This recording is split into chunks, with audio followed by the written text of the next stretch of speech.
Hi, so this is going to be an updated manga collection shelf tour experience. So I moved to an apartment with a high school friend um, in April, and with that move came buying a new bookcase 50-50 with my mom because she promised.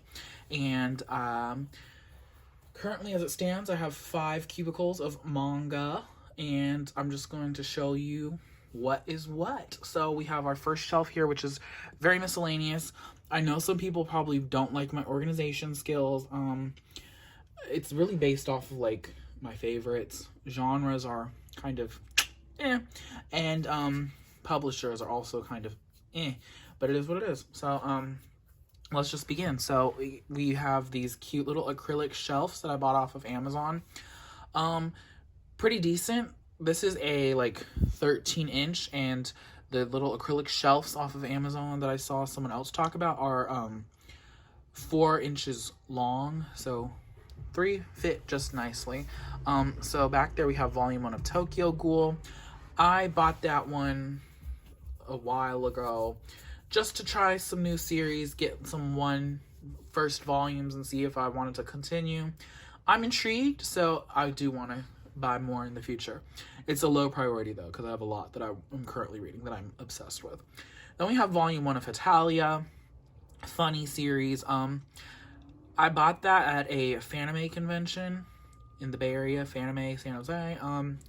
It was a cute thing. I didn't really feel the need to buy more. We have volume 1 of Rent a Girlfriend. I bought that at a bookstore recently in San Francisco, in Japantown. It's okay. The premise was nothing exciting for me. I would like to continue in the future. I've heard some people say it's not that great, so I'm kind of hesitant. First volume, it didn't completely throw me off, but I didn't feel the need to immediately buy the next volume. And then we have the box set, volumes 1 through 7 of the quintessential quintuplets. This is a harem. It's 5 girls and 1 guy. It's kind of stupid. It's cute. It's silly. Yeah. I bought the box set because it was cheaper than buying all the volumes individually. And I'll just finish reading the series once I buy the other box set when it comes out later in the year. So, yeah. I do want to say, though, that I love the spines. I love the color. Yeah, there's a lot of color on my shelf. And then we have volumes 1 through 6 of Blue Period. I heard a lot of people really like this series, and I read the first few chapters online and I was intrigued, so I bought all the volumes that are out right now. I haven't finished reading it yet, but I am liking what I see so far. And then we have volume 1 of Haikyuu. I have not gotten around to reading that yet. I just got so caught up in other series that I really enjoyed. It's a very massive series, and that kind of scares me to collect. We'll see how that goes in the future. We have volume 1 of Spy X Family. I bought that recently at Barnes & Noble's. I had a bit of gambling money, so I made a little bit of profit, so I splurged and bought some manga.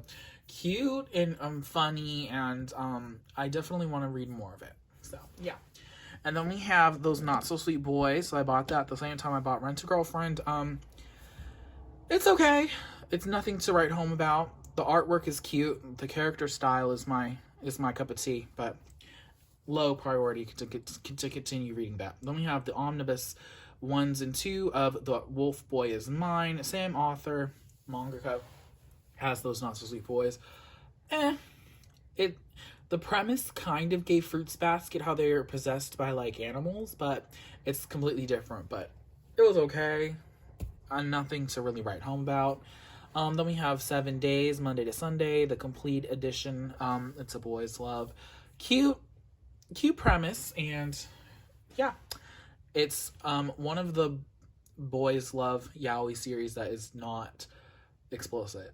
You're not going to see nudity, so if you are trying to find more PG-13 BL, I recommend it. And then we have I Want to Eat Your Pancreas. I'm sure everyone has heard of it. Tragedy, sadness, moving on, good artwork. Orange, volumes 1 and 2. I don't have the future yet. We'll get that eventually. But yeah, orange. And then we move on to this shelf right here, which has some completed series. We have the Omnibus of Azumanga Daioh. If you can tell from there, it is pretty old. The page is yellowed just because, you know, life happens. One of my favorite series. It's so funny. The anime, the manga, whichever one you decide to binge, it's just so funny. It's like schoolgirls. It's just a good time. It's a good time. And then we have volumes 1 through 6 of BJ Alex, which is a manhwa. It's very smutty. It's very toxic. It is very gay. Yeah, it's just a really dysfunctional type of relationship. And it's just like a guilty pleasure because it's so dirty, but Alex is so hot. Anyways, we have the completed series My Boy, volumes 1 through 9. Beautiful artwork in this. I know the premise might turn a few people off because they're kind of like scratching their heads, because it is a weird premise where it's like a adult woman befriends this child, and immediately you would kind of think, ooh, red flags, but it's a very beautiful series. It is not anything that your mind would wander to. And then we have a one-shot Tokyo Pop with the BLs. There are things I can't tell you. There is a little bit of some sexual scenes. The artwork was just okay. It was okay. Yeah. Volumes 1 and 2 of Marshall, Magic of Muscles. The premise of this was very intriguing. I definitely want to read more. Then we have a trio, That Blue Sky Feeling. It's completed at 3 volumes. Just a cute, innocent, wholesome BL. Also, like 7 Days, if you're looking for something more wholesome and not see 2 guys doing it, read that one. Then we have another BL, which is not as wholesome. It's Replay. It's baseball. The artwork in that one is so good. Out of my 2 Tokyo Pop one-shots of Yaoi, definitely Replay is the better one to read. And then we have Blue Flag, volumes 1 through 8. Finally back in stock, so I immediately bought volumes 2 through 8 because I only had volume 1. I have just started reading it because I didn't want to start reading it until I had the rest.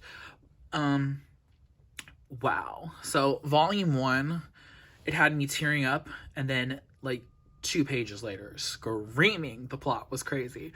So I'm currently in the middle of volume 2. I think it's so cute so far. I'm really liking it. So I can't wait to read the rest. And then moving on to more yaoi. We have quite a bit. This is a lot of my sublimes. First we have my summer review volume 1. I still need to get volume 2, but it's kind of low priority. We have Hitorijime, My Hero. I don't know if that's how you pronounce it. Volumes 1 through 3. I bought it because I knew about it. I'd watched some of the anime. I don't know. It's okay. The artwork isn't really my style. It's a little more on the rougher side of things. And I'm kind of gradually getting into that more rougher art that I wasn't used to in middle school when I started getting into manga. I will say, though, that there's definitely a lot of implications that the 2 mains are engaging in sexual activities, and it's an adult with a high schooler, so take that as you may.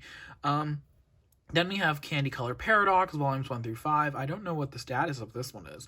Is it, what's next? Anyways, we have the completed Blue Morning 1 through 8. It's a historical piece. Interesting, very interesting. I enjoyed it. Then we have Seaside Stranger, volumes 1 and 2. I know volume 3 came out recently. I will be getting that sometime, eventually.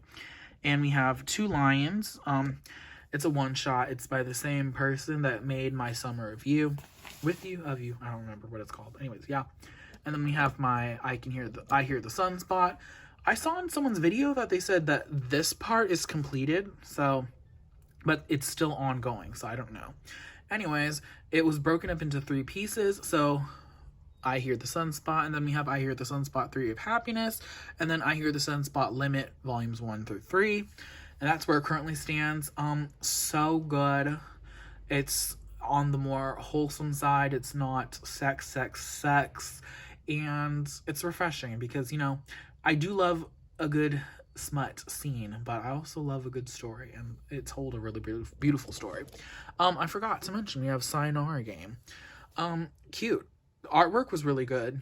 I know Change World is a 2-piece continuation. I have not gotten around to getting that. I don't know when I will. It's very low priority.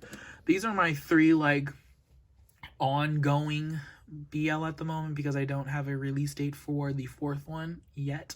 But anyways, we have volumes 1 through 3 of My Love Mix-Up. So funny. The artwork kills me. The plot line is kind of ridiculous, but it's so entertaining. And I watched the live action drama, and it was so good. So I'm excited to keep reading it. And then we have volumes 1 through 5 of Sasaki and Miyano. And volumes 1 through 4 out of order of I Cannot Reach You. Both of those are like slow burn to the max. It is so slow.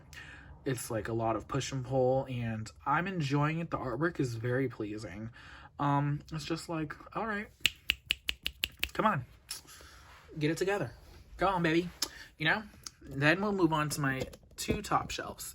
So up first, we have this beautiful, colorful mess. Yeah. So, in this shelf, we have, in the very back, Waiting for Spring, volumes 1 through 14, Fancy Fabulous. And we have the completed, it's now finally completed, baby, Wotakoi, Love is Hard for Otaku, which has now definitely become one of my favorite romances. It's just so funny. I love all the references. I love all the characters. It's so good. It's so good. And I did not know. So I went to Barnes & Noble, and they had an exclusive cover, and I had no idea that they had an exclusive. I had seen that someone was talking about an exclusive cover for Books A Million, which is also completely gorgeous. I don't have time to buy 3 volumes, though, of the same thing. But I have that, and I have the regular. But it was such a good series. I really liked it, and I highly recommend. Because they're all like adults. It's not high school. It's not college. They are working adults. And then these ones are ongoing. I know Living Room Matsunaga-san is almost completed, though. But we have A Sign of Affection, volumes 1 through 4. Currently really great. I'm really enjoying it. Kodansha, though, if you could please someday put into publish a condition called Love, I would really like to read that one as well. The artwork is so gorgeous, and every time I see it in my recommends on Amazon when I buy something else, I'm like, ah, and then I'm reminded that it doesn't have a physical print, and I'm like, okay. Yeah. Then we have volumes 1 through 10 of Living Room Matsunaga-san. It's an age gap. It's done tastefully.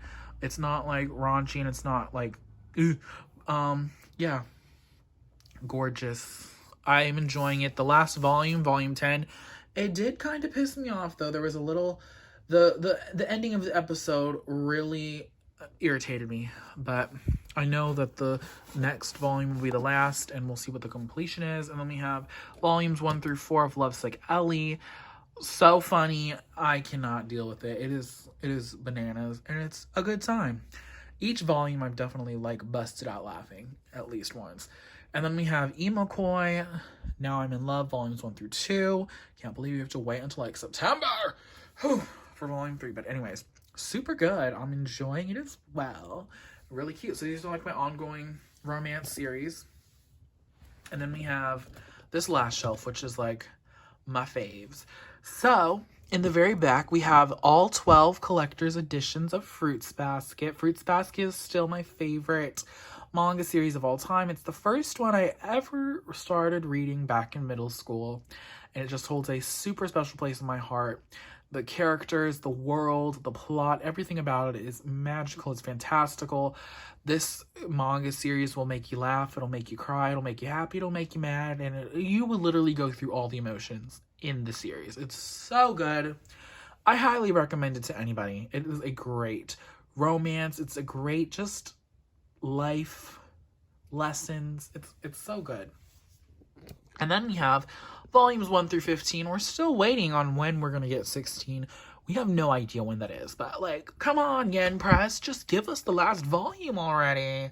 But Horimiya, super funny, super bizarre. It's so random. There's like a loose plot, and then it just like goes on from there, and it's very entertaining because there's like, in the beginning there was like a plot, and then it kind of was like, okay, there's still kind of plots, but it's just kind of going at it where it wants to go, and that might be like, a little weird to some people, but it was so good. It never bored me. I was very entertained throughout all 15 volumes so far, and it's become one of my favorite series, period. And then we have my favorite boys love series at the moment. It's given what needs to be gave. It's given volumes 1 through 6. I'm ready for the next. Yeah, so that is that. And I'm a hoe. There, I said it. I have a harem for myself of anime and, well, manga men who I would like love to have obsessed with me. So Miyamura from Horimiya is part of the harem. Yano, our beautiful guitarist, he is so hot and gives me the swoons. He's also part of it. Yuki and Kyosoma from Fruits Basket are definitely in that harem, baby. Itomi. What is his name? Itsuomi. Oops. This man, he is, dreamy. Matsunaga-san from Living Room Matsunaga. He is hot, tempered, and hot visually. Okay. Then we have Nefuji, Hirotaka. Sorry, name was escaping me. Hirotaka Nefuji. He also is in that harem. He is tall. The only thing I don't like is that he smokes a cigarette, but and homie from Waiting for Spring, name here because I don't remember, he's also part of it. Definitely him. No, he's a part of it. And toxic as he is, Alex from BJ Alex, he would definitely be part of my little harem of anime manga men. And our newest addition, lovely Futaro from the Quintessential Quintuplets. He could get it too. He's part of the tree, the gives. So thank you. Thank you for watching this long video. It's not that long. I don't have that many. I have over 140 though. That's saying something because I started last year with like 10. Oops. Anyways, I will see you on the next video. Thank you for watching Manga. And I know this is like a very shoujo-esque. I'm slowly dipping into the shonen, okay? It's a process because I like my shoujo. What can I say? I'm sorry I don't read all the ones that everyone else loves and is critically acclaimed. It's not my aesthetic. It's not my style. Sorry. We like what we like, and it's our money, so do with it what you will. Thank you for watching this, and I will see you on the next one. Bye. 지금부터 make me feel so high 나를 말리지 마. Play dum dum dum dum.